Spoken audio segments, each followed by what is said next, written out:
Hello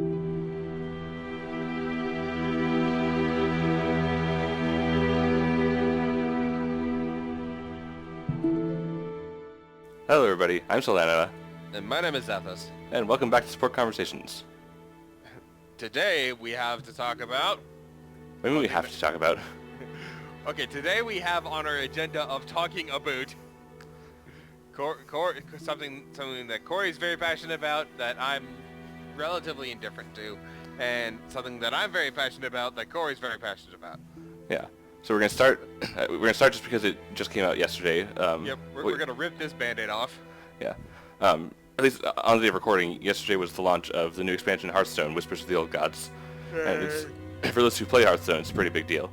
But we don't want to bore people who are not really into Hearthstone, so we're gonna talk about that for the first maybe 5-10 minutes, something like that, depending on how long it goes. I don't have a whole lot to say. All right. Well, I have a lot to say, but I'm gonna keep it concise. And then we're gonna talk about Dark Souls 3 after that. All right, Corey, tell me about the cards that you're hyped for. The cards, well, it's less that I'm hyped for and more that I can actually play now. Okay, tell me about the cards that you're hyped for that you can play as. Well, so far I've had... and I'll tell you about the cards that I'm hyped for. Alright, well, so far, yesterday I opened up roughly 80 packs, because I had a lot of gold saved up and I pre-ordered the 50 packs, which is something I haven't done before. But I was able to jump right in and get a bunch of new cards, so that was fun.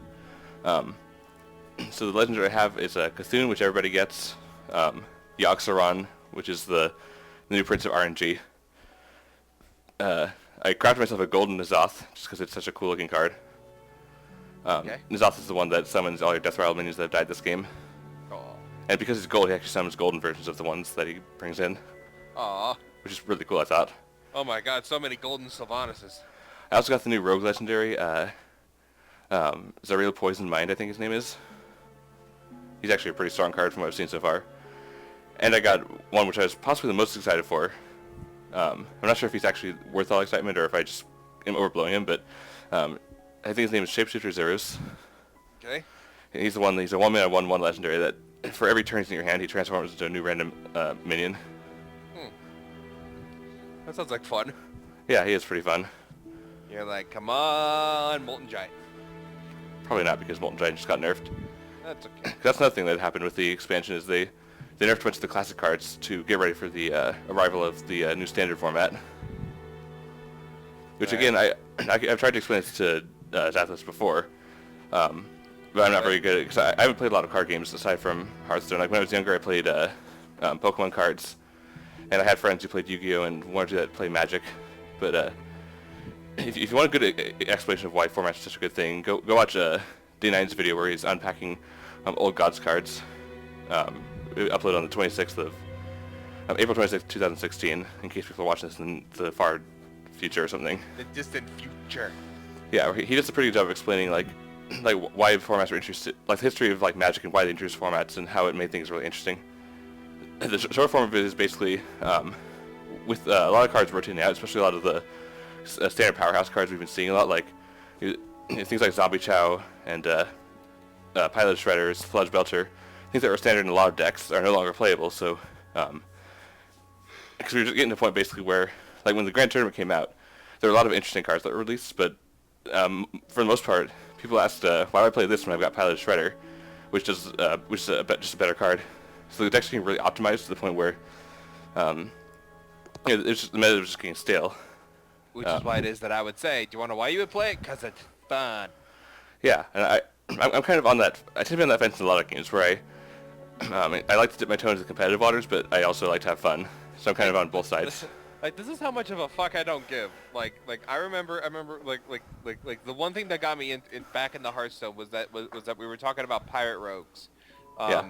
And I ended up making a complete pirate rogue deck. And by that I mean I just typed in the word pirate and put everything that had the word pirate in it into rogue. And you crafted the pirate legendaries too. Yeah, and I crafted the pirate legendaries and everything like that. And so I was into the game for a little bit. I was like, yeah, pirate rogue, and it was fun. And it was you great. had decks that you cared about. Yeah, and I had a lot of fun playing it. And then Corey was just like, here's a more optimized one. I was like, thank you. And then it's because you weren't doing well against random people.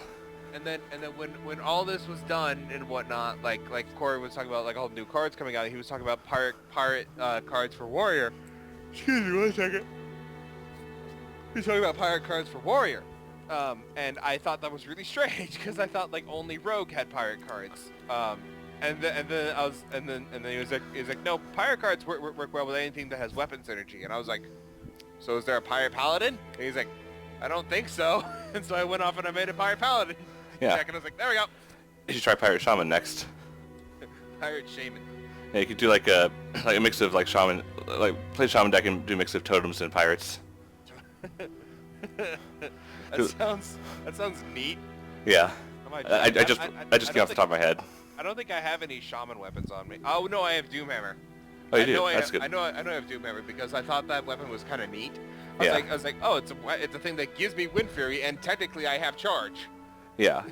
So charge at Wind Fury with 2/2s, and you can also look into like they lost Power Mace from the Goblins vs Gnomes, but they gained Twilight Hammer, which is a 4/2 weapon that says Death Rattle summon a 4/2 elemental. Wait, Power Mace is no longer in the game, or is it just out of standard? It's out of standard, so if you're playing Wild, then you can play the Power Mace if you want. Okay. I don't remember what it does. Power Mace does. It says Death Rattle give a friendly mech +2/+2. So if you're not playing mechs, then it's not all that strong. All right, fair enough. Anyways, so that was just like one of the things that gets me into the game. It's just playing stupid shit. Yeah, and that's half of what I do is playing decks like that. The other half is trying to climb the ladder, which both are fun in their own ways. And Corey and I, we ended up testing my Pirate Paladin, and I beat him. Yeah. I was like, why? Why did I do that? Yeah, of course you have to mention the fact that I wasn't playing a competitive deck. I was playing a fun one, but so were you. So. No. He was playing his best deck. I believe it was Face Hunter. I was playing Day 9's Major Domo deck. He was playing his Face Hunter, his favorite deck, because he is a terrible person. No, I can't stomach aggro. Like I tried to play an aggro deck once just because it looked like it was actually kind of fun, and I'm just like I hate myself because either I ran my opponent down too fast and I'm just like that felt dirty, or I ran out of cards and I'm like I can't do anything. I played all my cards. I have no card draw left. Like, and the funny thing is that they were completely different. Is that with you like your Echoes of Medivh freeze made shit, and then like for me, I'm just like I'm gonna play the ship's cannon. I'm gonna play a shit ton of pirates, and it's gonna be hilarious. Yeah, you actually beat one. One time I remember you got both the ship's cannons out in like 2 turns, and you actually destroyed one of my competitive decks, just because you had those ship cannons and they had like perfect RNG on like which. Like I couldn't get anything out on the board because you kept clearing it with your ship cannons. Because I kept putting either the ship cannon would attack you directly or I'd drop a pirate. It's like boom, boom. And on top of that, you ended up getting both your South Sea captains out, so all your pirates had +2/+2. And I was like, I can't handle this. I think I was playing Mage and I couldn't get to my Flame Strike because he killed me before I could reach it. I was like, yay! Yeah. So we have a lot of fun with that game, and there's a lot of Trolden, the guy who makes the Funny and Lucky Hearthstone montage, has been putting out a whole bunch of clips, mostly of Yogg-Saron doing crazy things. So those of you don't know, Yogg-Saron is one of the old gods, 10-mana legendary that says for every spell you cast this game, cast a random spell with the effect and the target randomized. Which I also kind of like. I like Rage Orc a little bit for his stuff because he makes like a little like skit for everything that happened. Yeah. And my all-time favorite one is, I know what you're talking is the one with Deathwing and Chill. It was in one of the tavern brawls where it's like you would pick it and then that would get shuffled into your deck and then all that stuff. And basically he got Deathwing and then he got Chillmaw and then he got another Deathwing. So he had 2 Deathwings and the fact that clear hand is irrelevant because you draw 4 cards at the beginning of your turn anyway. Yeah. And so what happens is that he would play Deathwing, clear the entire board, end his turn, all right? And then if his opponent didn't play anything, he would just drop Chillmaw, and then Chillmaw would automatically have the taunt up because oh no, Chillmaw automatically gets taunt. The death rattle happens if there's a dragon in your hand. Yeah, and he would almost always have Deathwing in his hand. So if that ever happened, and he killed Deathwing and he killed Chillmaw, then he would just drop another Deathwing. Yeah. And the animation.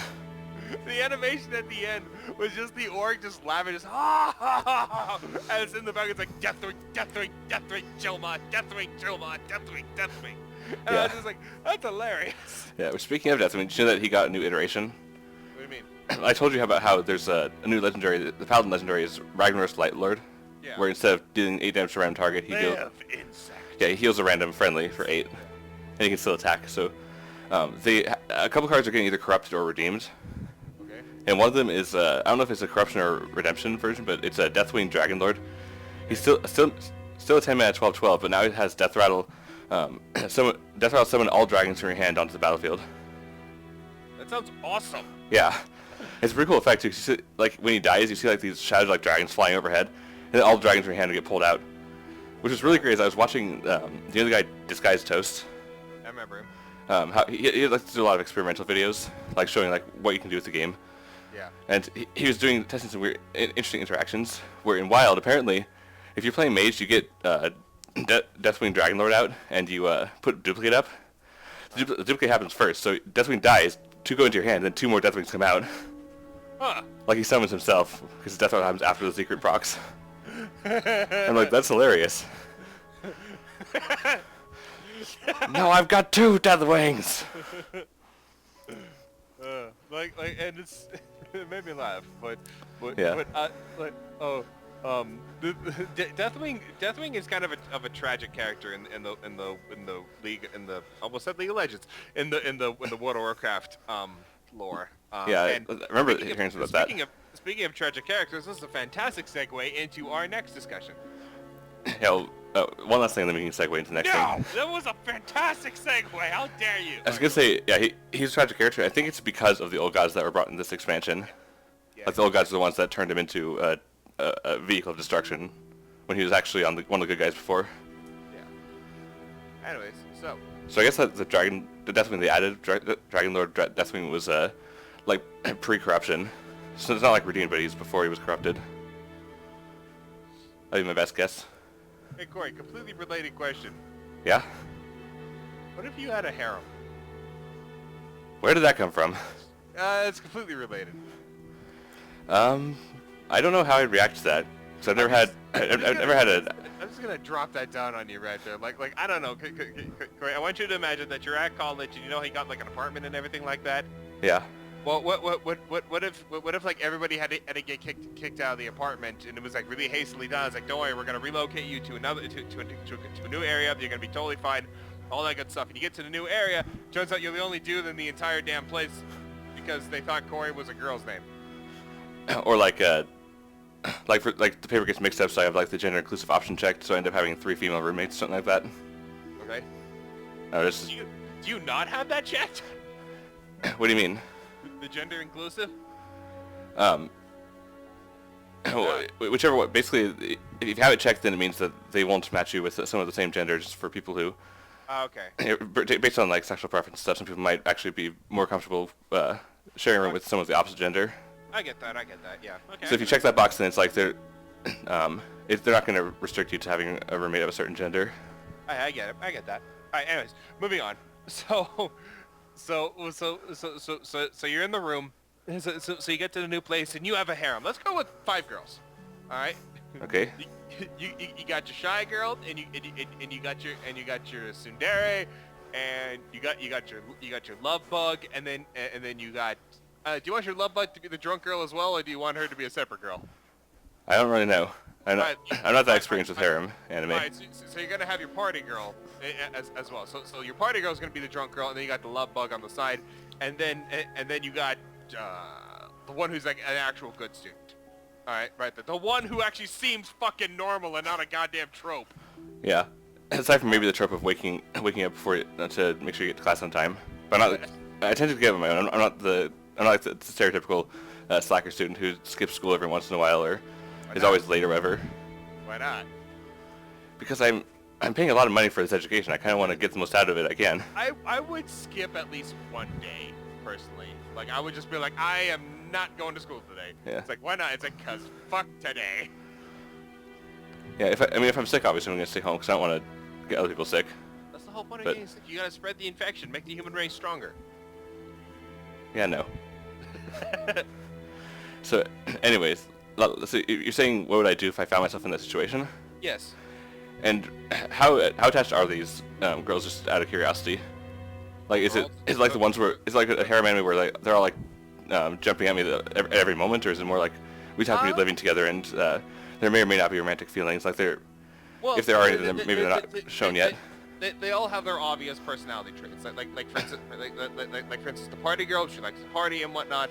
Okay. So basically, what I'm saying is it more of a is it more of a, for lack of a better example, clan harem where people are kind of just more friends, or is it more of a Rosario vampire harem where the girls are doing everything they can to get on top of the guy? Go with neither at first. Like you don't know these girls and they don't know you. Yeah. So you got a little bit of ladder climbing to do. Yeah. Like I said, I'm not sure how I'd respond to that because, I don't know if I feel comfortable being the object of a harem. Like at the very least, I made clear that I'm not gonna show any romantic interest to them unless like one of them in particular ends up being like a girlfriend of mine. You know, I don't want to be the kind of guy who like not want to be a player or someone who like. How great would it be?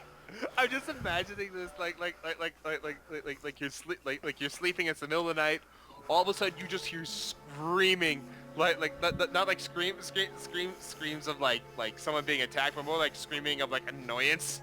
Yeah. And you're just like, oh, you son of a bitch! And you just hear that screaming, and you're like, I was coming from the Shy Girls room. And you knock on it, and you're like, you okay?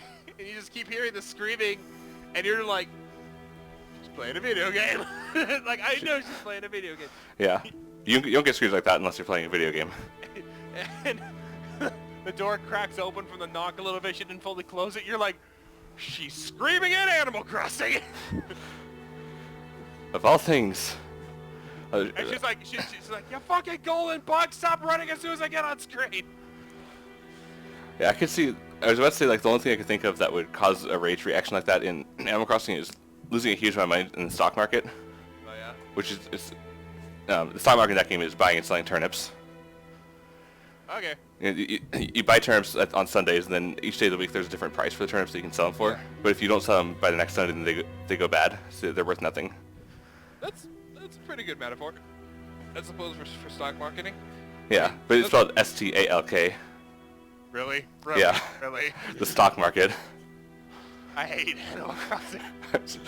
It's too much fun. All right. Anyways. Yeah, so it's high risk because you could end up losing a lot of money, but it's also potentially high rewards if you find like a huge jump in prices because the prices you buy them at are different every Sunday as well. But they tend to be kind of middle of the road, so you got a decent chance of making a small profit or not taking too much of a loss if you are careful. Anyways, so I don't know, Corey. Like I feel like with the party girl, you'd be a little bit at ends with her, but I have a feeling she'd be pretty good at explaining herself of why it is that she parties. Yeah. The tsundere, I get the feeling that you and her would not get along at all. Like, not like you would hate each other, but like you both realize that your personalities just don't match. I don't know. I mean, I'll never have I'm not gonna say I have a thing for tsunderes. That character trait doesn't really factor into whether or not I'd be interested in a character. Oh, but, and you are aware that they all fall into that thing. Yeah. You're gonna meet the tsundere girl, and you're like, you're a goddamn tsundere. Yeah, but like when I'm looking at characters in anime and saying like which character's my favorite or whatever, the fact that character is a tsundere is not gonna increase or decrease my opinion of them. Alright. But yeah, good times. Anyway, yeah. Alright. So if we segue into the other one, Corey, is it okay if I really piss off your future self right now and your present self? That depends. Alright. You gotta do some editing real quick. Well, it's supposed to be an audio-only podcast, so... Yeah. So, but no, you're gonna have to do some editing because it's gonna be a bit of a dry spot because I think I ate something really bad for lunch and it just kicked in. I'll be right back. Okay, I see what you mean. I'll be right back. Don't go nowhere. Okay. 2 hours later. Back. Feel better? So much better. Alright, can we please continue the podcast now? You act like I was just gone for a few days. Might as well have been. All these people know. You should have taken that to the extreme. It's like, it's been a month. It's been 2 years. We had the presidential election. The country's in shambles. It doesn't even matter who was elected. Guess who was elected? Who? You! Yay! It's like, it's like our country's in shambles. It's like, so whose fault is it? It's like, does that make a difference at all? Based on who we got running right now. It's like, and in a landslide victory, Steve Buscemi won. What? Didn't he drop out of the race? Steve Buscemi? I think he's an actor. Oh, I don't even know the names of. Aside from like the big front runners, I don't know the names of the It's just People a running. fun name to say. Anyways, so Derp Souls. Derp Alright, Souls 3 came out recently, and holy crap, let's start this thing off with the obvious. Derp Souls 3 completely redefined some of the combat mechanics. They kept some of the things the same, but the one thing they completely threw out from Dark Souls 2 is the idea of power stancing, and I can understand why it is that they did this. Certain strength weapons when power stancing were absolutely ridiculous. They gave you way too much reach with way too much damage on the output. I'm looking at you, giant chicken wing / Cheeto.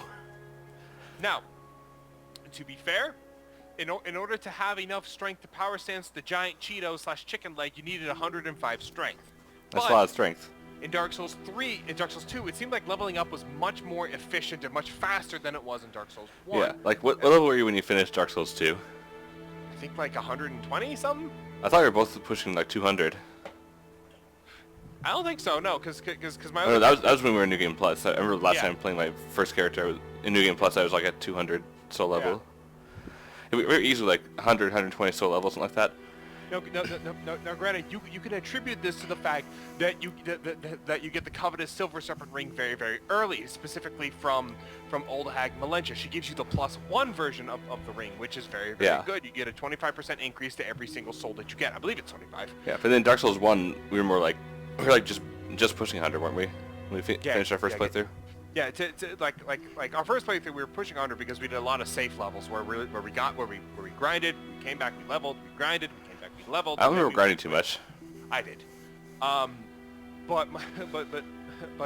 the biggest thing is that the covetous Silver Serpent Ring was down in the Tomb of the Giants. Which is a place that you didn't want to go early level. Which so if you did it right, you would get the ring at earliest probably around mid game. But usually after you've already after you've got the Lord Vessel. Yeah, if you beeline to it, you can get it as early as your first 20 minutes. Yeah, I've seen speedrunners who go down there for like, I don't know if it's for Silver Serpent Ring or if it's like I think someone go for the Rite of Kindling. Yeah. You mostly want to go for the Rite of Kindling and specifically the Mask of the Child when you speedrun, because the Mask of the Child gives you stamina recovery. Which helps. The point is this. The Silver Serpent Ring we got much earlier in Dark Souls 2, and I feel as though that really did contribute to the fact of how quickly it is that we leveled, as well as the fact that a lot more... Yeah, 'cause you wouldn't take that ring off. A lot more basic enemies... A lot more basic enemies give you more souls than did in the last one. Yeah. But in Dark Souls 3, what they did is that yes, the covetous Silver Serpent Ring is in here, and you can get it early in terms of that it's at Firelink Shrine, and absolutely I got it as quickly as I could. The barrier for that is the tower key. Now there is that glitch where you can run at the tree and jump at a 45-degree angle to get onto the roof, and I absolutely did that. But afterwards, I did use the tower key. To get the Firekeeper soul and everything like that. But I feel as though it has slowed down, and not so much in the early game progression. It feels as though it slows down to the mid game and more into the late game progression, where I remember I was at a point where each level of mine cost about 25,000 souls, and I remember I got 3 levels into 25,000, but before it started costing 30,000, and that's pretty average, and I can kind of take that. But 30,000, I only got about two levels in there, and then 40,000 and 50,000, they're each costing more and more, which is normal in the Souls game, which is perfectly fine. Yeah, each level you get costs more. Yes, but it feels as though the price for leveling is much higher in Dark Souls 3 than it was in Dark Souls 2. As well as with the introduction of Yol, where you can get 5 free levels and then you hollow, which I like and hate at the same time. We should probably you're diving right into the heart of like the technical discussion about the game. Yeah. I feel like we should maybe ease off and start off with like things you see right on the surface of the game. Absolutely. First thing I noticed was the music. The first thing I noticed absolutely was the title screen music. If you remember back from Dark Souls 1 and 2, the title screen music was pretty chill. Yeah, it's pretty. It was good, but it was subdued. Here, a cello in the background there, like the wine, like some string instrument, not string instruments, but some wind instruments in the background. Yeah, so it was nice, but it was just kind of chill. Yeah, in Dark Souls 3, you start off and it seems kind of chill at first, but then it just crescendos and goes fucking nuts. Yeah. It's like, Jesus! Yeah, we were both like, I think we were both streaming our first experience with the game, and we're both just like, same impressions, like, calm down, Dark Souls, I haven't even started the game yet. Exactly. It goes absolutely nuts. Yeah. Yeah, But by the way, neither of us have actually beat the game yet. No. Zathos is a lot farther than I am. I just beat the Abyss Watchers, and we're working on the boss after that, which is the one that you hate. Oh, the giant fucking skeleton of bullshit. Yeah. I hate that thing. I really, really do. Specifically for someone like me who naturally goes Dex. Yeah. And here's what we're doing also. We're kind of reviving our first playthroughs of Dark Souls 1, like brought into Dark Souls 3. My first playthrough was Dex Pyromancy, but I hated it. I really hated. I got stuck with that build, specifically because my weapon was Quelaag's Fury Sword and my Pyromancy Glove. And Yeah, I also had a shield every now and then. But my biggest problem was the fact that once I hit Izalith, I was fucked. Everything in there had a huge health pool and was resistant to firing. All of Quelaag's damage, 50% of it, or 50 to 80% of it, comes from the fire damage. Yeah, which I can't remember what I did there, but I'm assuming that I picked up a different weapon for that area, because I also went Dex Pyromancy my first time. Yeah. Before I even had the game, when I was just playing it single player on the Xbox with no online features because I didn't have Xbox Gold. I feel like Pyromancy is a much more accessible system in terms of like magic casting and stuff like that, because in Dark Souls 1, simple. in Dark Souls 1, you just get the Pyromancy Glove. You can upgrade the glove itself, but Dark Souls 2 introduced the intelligence and faith scaling, or was it always there in Dark Souls 1 as well? Dark Souls 1 had intelligence faith scaling with other weapons and whatnot. But I mean, like the Pyromancy Glove. The Pyromancy Glove did like scaled independent of faith and intelligence. Yeah, which in Dark Souls 1, like I kind of like that because it meant that you could spend souls upgrading the glove itself, but you'd have to invest like stat points into I think the only thing you had to do with effective. Dark Souls 2 in terms of leveling with your Pyromancy Glove is that you had to upgrade attunement. I can't remember what it was, but it was one of these things that made your casting time shorter, which was good for pyromancers. Yeah, I think it was attunement because that also gave you more spell slots as well. Yeah, that sounds right. So you level attunement because you want to be able to carry a handful of pyromancies. And you want to be able to throw them faster. Yeah.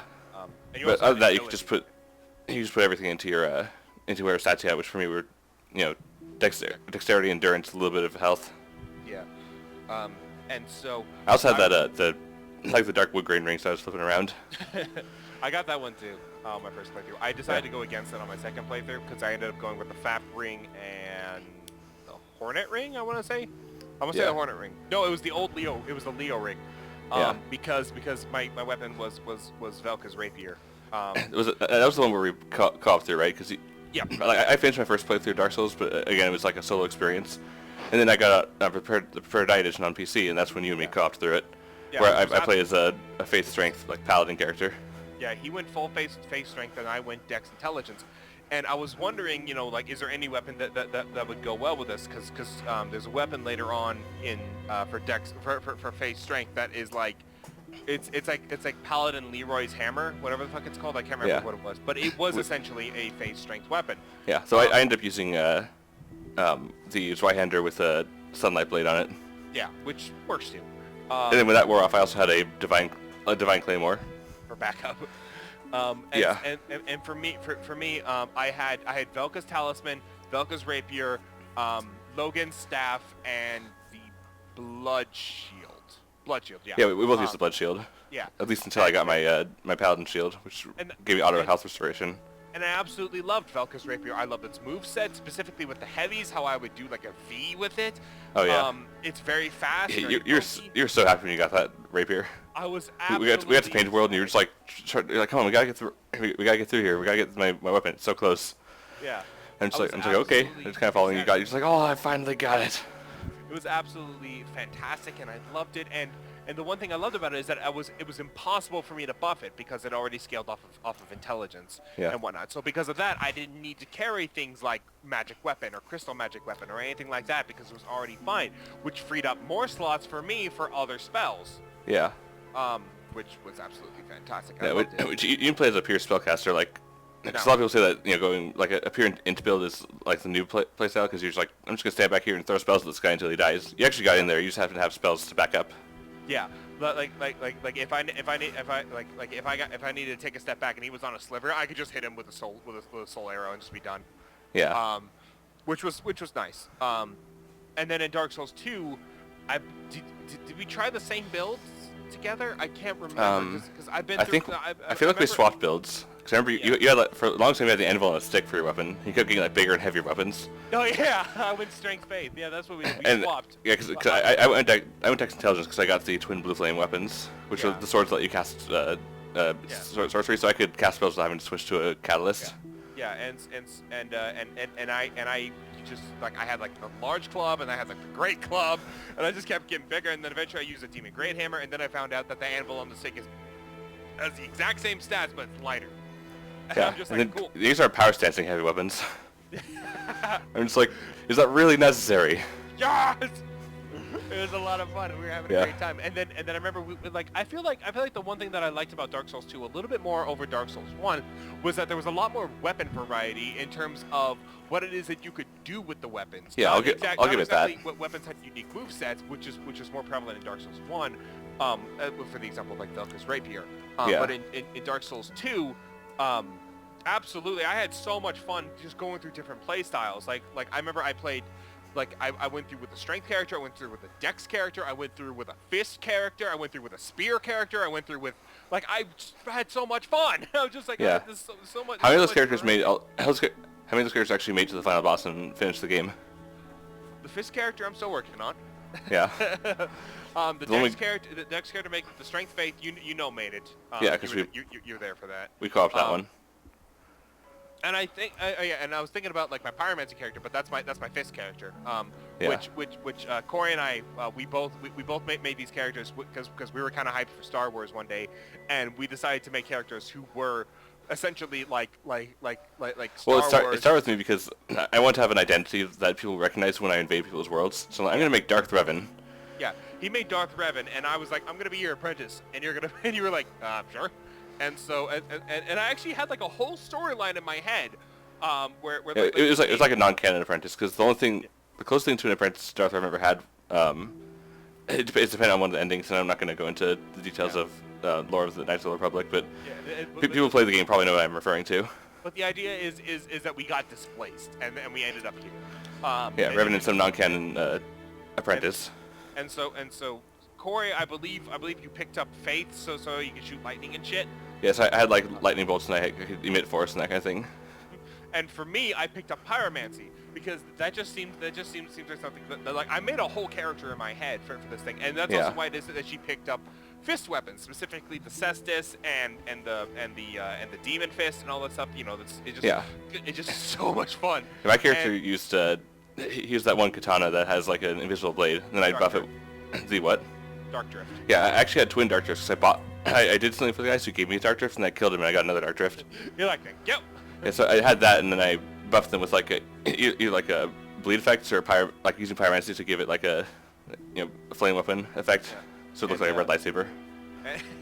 And then what I remembered is that we were fighting the smelter demon. We were fighting the smelter demon, and I waited for this one specifically for us to fight something that was fire based, and with my character, and so we end up killing the smelter demon, and the next time Corey summons me, I have all these rags on my character's head. Basically, we're like, while we were fighting the smelter demon, she sustained some serious damage, and up until that point, Corey had never seen my face. Like I was wearing a mask, or I was wearing like a full helmet or something like that. And what I had is that I had a tattoo on her that lined up perfectly with the mask that she was going to wear. And so when you looked at her, you could see like her face, but it looked like she had a bunch of scars underneath. Yeah. From what you could see. And I planned and I planned and I planned, and I had so much fun with the character, and it had so much fun playing fist types, and it was great. Now Dark Souls 3 is out, and I am 50-50. Yeah. Specifically, the reason why is because cestises. It seems like they nerfed the fuck out of fist weapons. Specifically, they don't have any more of their little extra range that they used to have. Like your character doesn't like do a straight with them anymore. They do jabs. Mm. So that sucks. Their damage seems to be absolutely pitiful. Absolutely pitiful damage. Or at the very least, a lot of shit in the early game has some serious strike resistance. I feel as though they need to be buffed in some ways, and I was thinking that I need to either give them fire or lightning or something, just to make them stronger. But yeah, so fist weapons are a bit of a disappointment, but I'm gonna keep playing around with them and see what it is that I can find. Yeah. But on a related note, dual wielding swords has never been so fucking satisfying. Yeah, it's really good. Absolutely, I love it. It's fantastic. I love how they made so the dual wield weapons actually come with two. So instead of going for a two-handed stance, you go for a dual wielding stance versus a one-handed stance. Yeah. So you can still have a shield, and you can be a lot more flexible and switch weapons a lot more quickly. Instead of having like switch your shield out and then to your other weapon and switch back to your shield when you need it. Yeah. So it's a lot more on the fly, and I really enjoy that. Yeah, and with the new weapon skills system, they're able to do some really fun stuff with it. Yeah, it's especially with the whole like I showed this to Corey that you can do this thing called a weapon art cancel, where you can cancel your recovery animation from your normal swings with dual wielding swords into a weapon art, which Corey was just like, did you really just find that? Yeah, this is the kind of thing you do in games with deep mechanics like that. Like that's why you're so good at fighting games. You start playing around, you analyze, and then you find these things like, do you seriously use the word weapon art cancel in Dark Souls? It sounds like a fighting game term, not a Dark Souls term. But yeah, it actually exists. Yeah, and it was a lot of fun. And then I ended up getting these two dual wielding weapons from a boss soul. One comes on fire and one comes enhanced with dark magic. And I was like, holy crap, that's awesome! Yeah, isn't that your current main weapon? At least the character that I've seen. That's the weapon that I go with when I'm helping you guys in an area I've already taken care of. If it's an area I'm not familiar with, you bet your fucking ass I'm taking the weapons up, like the not boss weapons. Which other thing I liked about dual wield weapons is now if you add like an intelligence, like if you use like great magic weapon or great fire weapon or whatever, you buff a weapon and then you go to dual wield stance. Both weapons have a buff. Yep, and you really like that. Yeah, because in Dark Souls 2, I had the twin blue flames. I had crystal magic weapon by the end of the game. So I cast it on one, and I cast it on the other. So I had to cast it twice and use up two of my spell slots. Yeah, what I did with my fist character is that I cast fire weapon on my left hand, and I used gold pine resin on the right hand one, which was super effective. Yeah. I think my Revan character had like great fire weapon on his right weapon, and then he'd use a bloodstone on his left weapon. Oh yeah. So you have like fire and bleed damage. Yeah. Which adding a bloodstone to a katana is really painful. It's just rude. It's just mean. But I never got to invade anybody with it. Oh yeah. But hey, here's the fun part. All right, straight up, Corey, I'm telling you this as a thing. I don't know if I've told you this yet, but there are these 5 Lords of Cinders that you need to get back. One of them is already there waiting for you in Firelink Shrine. Let's explain it to the people real quick, Corey. Yeah. The other 4 you have to hunt down. One of them's name is Aldrich, and he's the Saint of the Deep, and he's like this really big tentacle-y thing. Yeah, I know Aldrich, Yorm's Giant, the Abyss Watchers. That's the one I took care of. And the last one is the capital of Lothric. Yeah. The king of Lothric, whose name I already forgot. But and the 5th one's already there, you said. Yeah, he's waiting for you. Is he the one that will give you boss weapons? Yeah, he's that little midget that just sits right there, just chills right there. I'm like, yo, what's up? I was thinking is that Lord of Cinder, or is that guy who started sitting on the throne because no one was using it? He is a Lord of Cinder. Okay, I figured. But here's the thing. Aldrich destroyed my heart. Oh yeah, you're telling me a little bit about this, if you just want to think it is. Like straight up, I was upset. I was sad. I was on the verge of tears. Yeah, I could tell across the Skype conversation that you sounded unusually sad. So like, this is not a voice I hear from Taylor often. I was absolutely just like, it broke my heart. You want to explain what broke your heart? I'm these not people? going to because I don't Oh. want to spoil it for you. But basically, what I'm going to explain, Corey, is that in Dark Souls 1, my guy who used the Velka's rapier, he was a member of the Dark Moons. Yeah. Okay, which is Gwendolyn's covenant. I aware. served Gwendolyn very faithfully, and I must have invaded at least 24 times because it was really hard to connect to people back then. Yeah, because we got the game after it was past its popularity. In Dark Souls 2, I was a Sun Bro. Yeah. Because there wasn't a Dark Moon Covenant per se. There was the Blue Sentinels Covenant, but that one was kind of shit. Yeah. That's the concept of it. Like, the Blue Sentinels watch over the Way of Blue members. Yeah. But the thing that made it so incredibly bad was that the sin system was broken. It was absolutely broken, and so it was impossible to invade certain sinners, or actually most sinners. Yeah. So that one just kind of sucked. And then you have, and then in Dark Souls 3, again, I'm a Sun Bro, but I found my first covenant again, which I might end up joining. But The Blades of the Dark Moon? Yeah, the Blades of the Dark Moon. But absolutely, like Corey can vouch for this. Gwendolyn is absolutely one of my favorite characters in Dark Souls 1 because he's a very tragic character.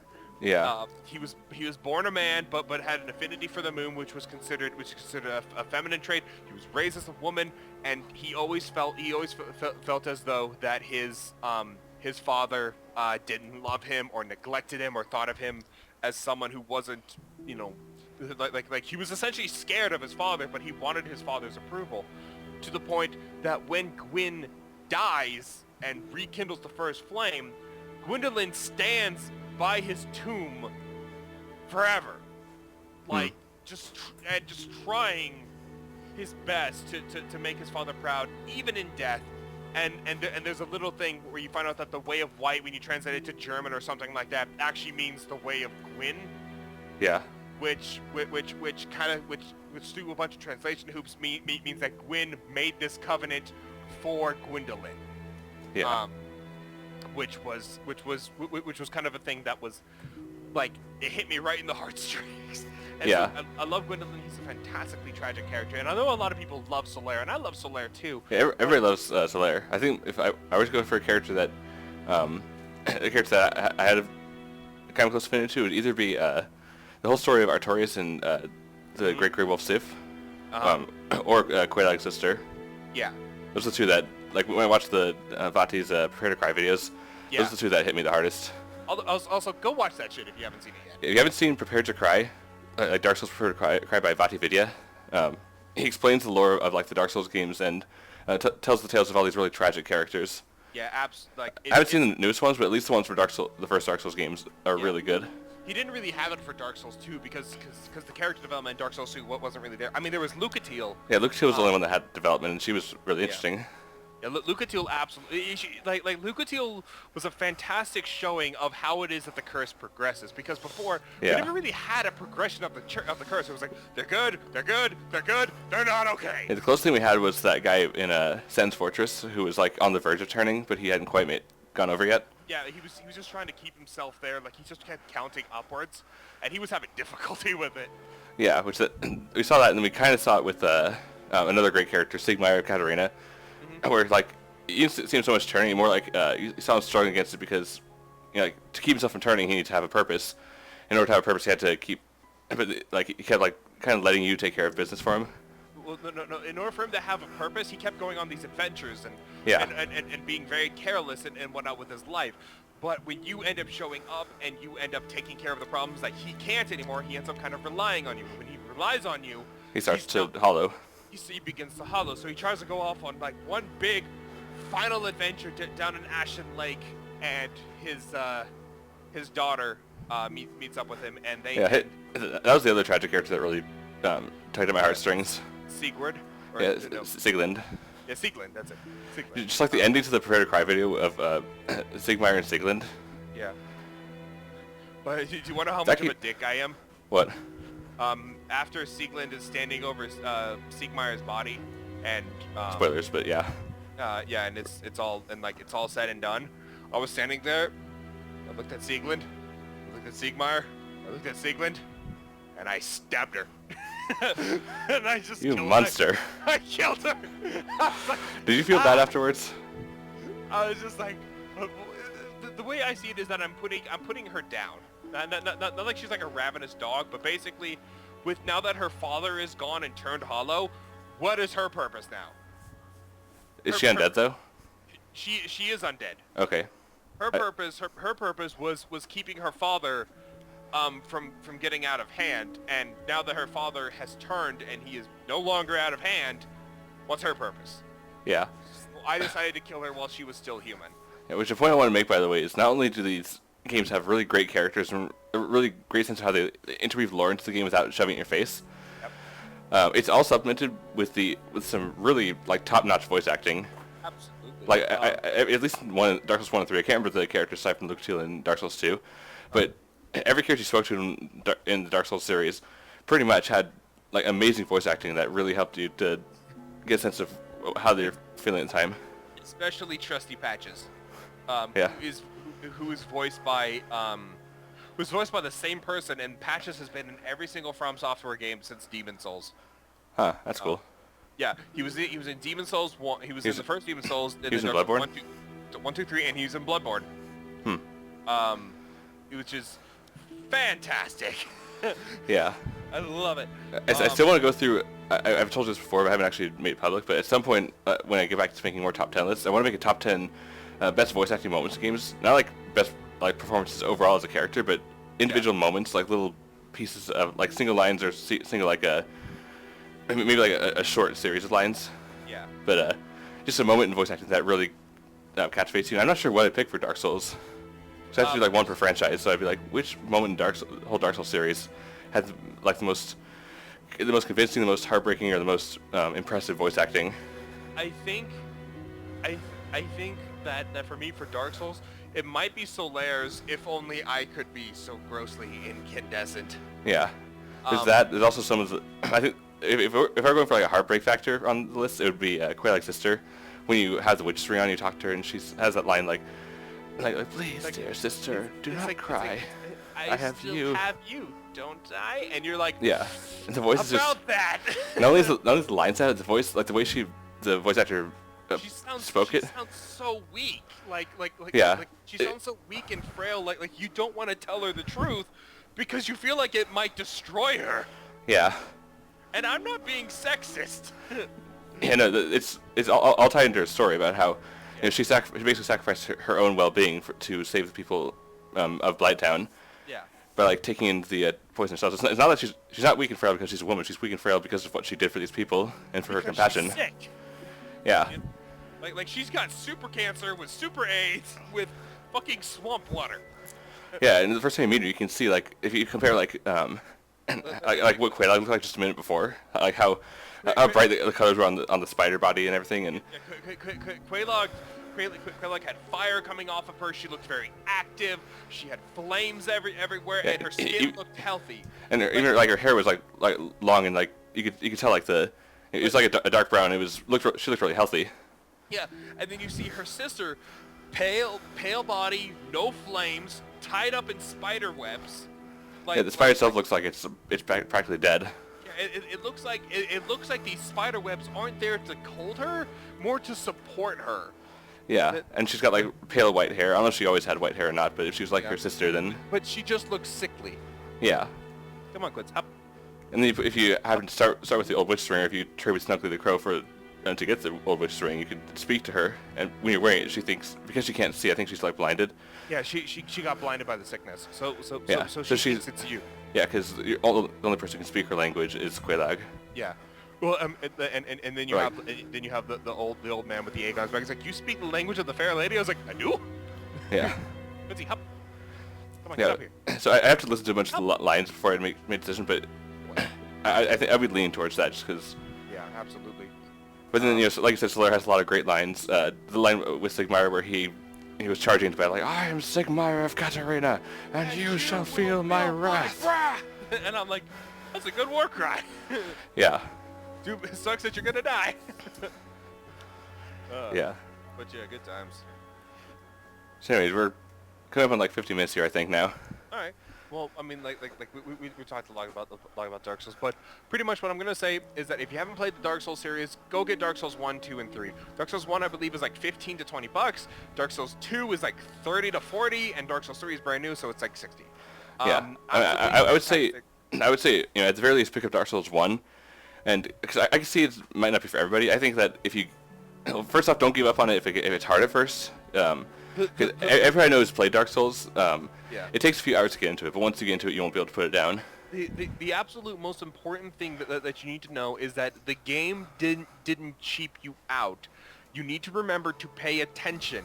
The game doesn't hold your hand. The game doesn't tell you, hey, look out, something's up over here. They don't use anything to draw attention to anything else. All you need to walk into a room, assess the situation, check your corners accordingly. And check your corners. Yeah, because a lot of times I like to hide enemies in the corners. If you don't check your corners, they'll leap out and attack you. Yeah. The only kind of instance of possibly unfairness in Dark Souls 1 I can think of is the dragon, like the dragon at the bridge, the Hellkite Drake. Well, yeah, the Hellkite Drake. But to be fair, they have plenty of warning there. The bridge is charred. There's dead bodies everywhere, and you saw the dragon earlier. Yeah, I'm not saying it was completely unfair. I'm just saying that's one thing where some people might consider it unfair. So it's just your fault you forgot. I mean, you have to. I mean, I think the fact that you have to trigger the dragon, and if you're not sure how that mechanic works and everything, then he doesn't have dragon with it. If damage with his fire breath, that he might just kill you in one hit. Yeah. If you can survive, if the first hit didn't kill you, or if you just saw him sweep over and kill everything in front of you, but not hit you with fire, and then you see rearing up for another attack, you'd be like, okay, gotta run. Yeah. But it's not a big deal though. And there's one more thing I want to say. If you guys find yourself in a PvP situation, that means it is player versus player. Alrighty? If you can invade someone. You walk up to them, make sure it's a safe arena. Make sure there's no enemies who are going to interfere with either of your things, regardless of whether you're the host or they're the host. You walk up to them in a safe arena. You bow. Keep your distance, but bow, yeah. You bow, and you acknowledge that you want a fair fight. You one-on-one. If you're invading, you go for the summon first. You don't go immediately for the host. And for the love of God, no healing unless you have killed your opponent. Once you have killed a summon, heal. Top yourself off. Yeah. Alrighty? Reapply your buffs, but once you do not heal, I don't give a damn what's at the line. What's on the line. Actually, we've had a lot of invaders who are honorable, like they fought us one at a time, they didn't yeah, absolutely. But then once they take damage, they back off and heal. Yeah. And say, okay, once you've healed, or if you don't start the battle honorably, or if you're trying to kill the host before you kill the summons, then all bets are off. Yeah, absolutely.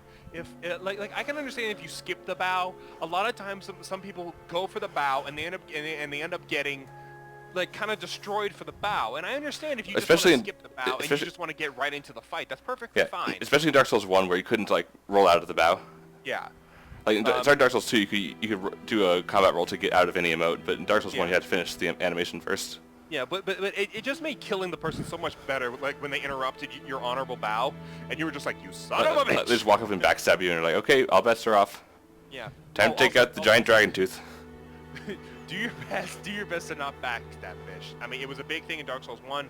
Dark Souls 2, they did their best to get rid of it, and then Dark Souls 3, I think they really found a fantastic middle ground. Yeah, I mean, if you've presented with the opportunity to backstab, don't turn it down, but don't fish for it.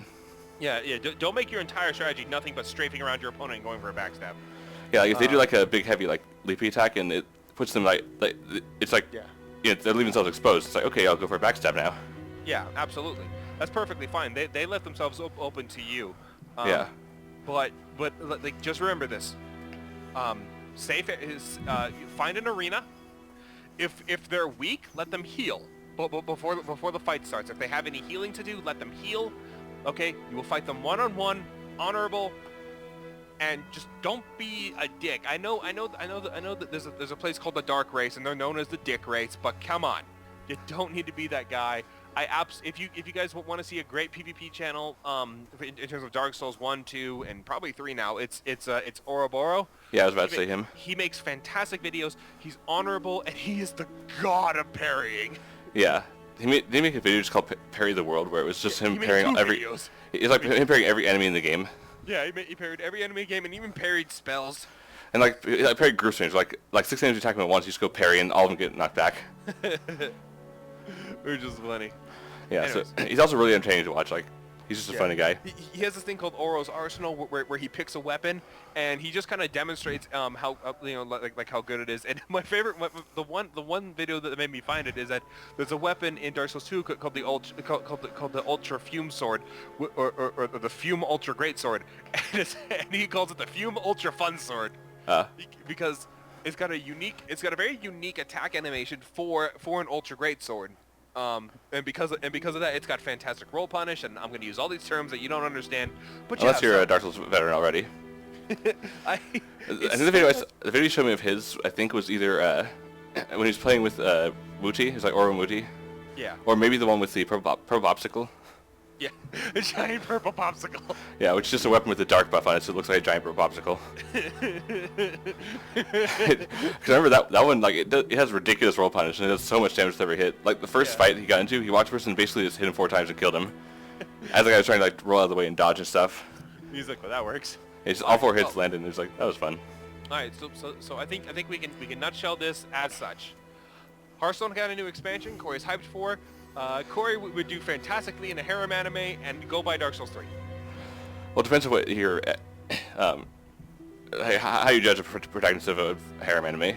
Corey wholeheartedly agrees. Alright. I hate you. I know. I hate you. I hate you so much. Alright. Hate you. Well, hate you both.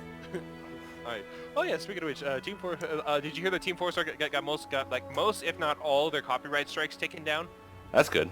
I was so happy to hear that. I know the comeback is going on a little bit long, but I have to mention something I found earlier. Sure, go for it. Someone basically trolled YouTube's copyright system and found a way around it. What do you mean? There's a game channel. I don't remember the guy's name. I'm not sure if I like him because I remember him being labeled as like a social justice warrior. Mm-hmm. But he's I laughed when I found this article about him, where basically he did a review on the new game Star Fox Zero. And he obviously had footage from Star Fox Zero in the game, but he tries not to. He doesn't monetize his own videos, and he tries to make them ad free because he's got Patreon supporters, so he doesn't have to make money from YouTube like that. Mm-hmm. But he doesn't want other people to monetize the videos either because he wants them to be ad free. What? No. Yeah, Quincy's here. Okay. All right, continue. So he wants them to be completely advertisement free. So basically, what he did, and he found this out on accident. He is in his review. He had a bunch of clips from other games like Grand Theft Auto 5 and some other game, like ones that have been he received copyright strikes for before. Mm-hmm. And what ends up happening is that the big companies get into like fights over trying to get the copywriting rights. Okay. Like one company tries to get the copyright claim. Like I mean, it's an automatic system, but yeah. Like one company wants to get the copyright strike in there. And then there's like 2 other companies that are also trying to get that same one. So in the end, nobody gets the monetization rights, and it ends up being an ad-free video. So he's like gaming the system basically. That's fantastic. Yeah, which YouTube really needs to have a good look at their system and do some reworking on it.